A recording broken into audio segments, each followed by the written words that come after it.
Today we're at the site where one of Hollywood's biggest, not only Western stars, but biggest stars of the golden era met his demise. Tom Mix was born in Mix Run, Pennsylvania in 1880. In 1909, he appeared in his first silent film. Tom later moved on to Oklahoma, where he worked as a bartender, worked on a large ranch as a cowboy, and for a brief stint worked as a marshal. By the mid-1920s, Tom Mix and his horse Tony were one of the biggest box office draws, and Tom was one of the highest paid actors in golden era Hollywood. During the early days of Hollywood, Wyatt Earp would visit movie studios and movie sets, give advice on the making of the movie to be somewhat historically accurate, and Tom and Wyatt became friends to the point where Tom was one of the pallbearers at Wyatt Earp's funeral. As many silent era stars, Tom had trouble making the transition between silent movies and talkies.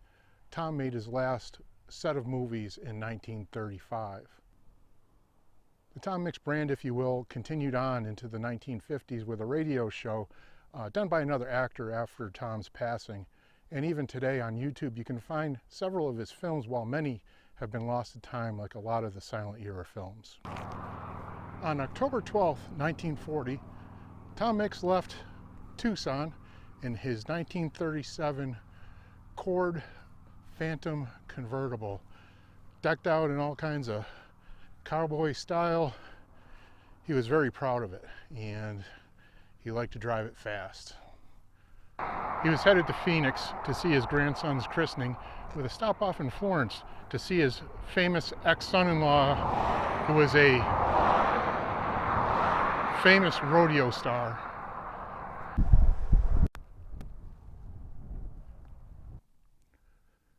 Traveling along what is now State Route 79, I believe in those days it was US 80, there was a crew repairing a bridge that traveled over a wash. Tom was traveling at such a high rate of speed, he didn't see the warning signs, he didn't see the workers trying to flag him down, and he crashed through the barriers. Tom's car went over the banking down into the wash and landed on its side. One of the workers rushed down into the wash to see Tom get out of his car, stand up, take a couple of steps, and fall down dead.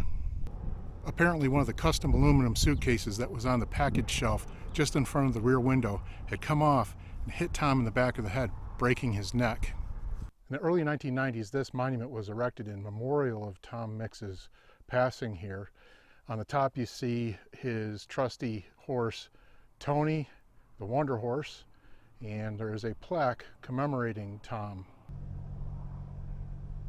The plaque on the memorial, if you can't read it, says January 6, 1880 to October 12, 1940, in memory of Tom Mix, whose spirit left his body on the spot and whose characterization and portrayals of life served to better fix memories of the Old West in the minds of living men. Well, thanks for watching. I appreciate you watching. Please comment, subscribe, like, and share. Adios.